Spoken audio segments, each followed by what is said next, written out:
mithi ng pusong humihiling. Tulong ng kalikasan aking kailangan, maghatid ng paghilom at kaligtasan. Hindi mo kailangang humingi ng pahintulot, Amira. Maria Makili, ikaw ba yan? Oo. Ako ang nagdala sa'yo rito. Pinagtagpo ko kayo ng mutya. Marami kayong matutulungan. Pero Amira, hindi ito magiging madali.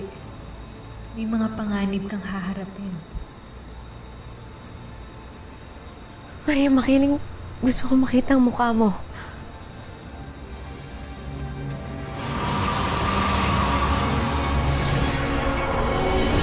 Amira, halika! Pag-usapan natin! Ano ba? May problema ka ba? Halika dito! Ba't ka nandyan? Ano ginagawa mo dyan? Bakit kayo nandito? Ha?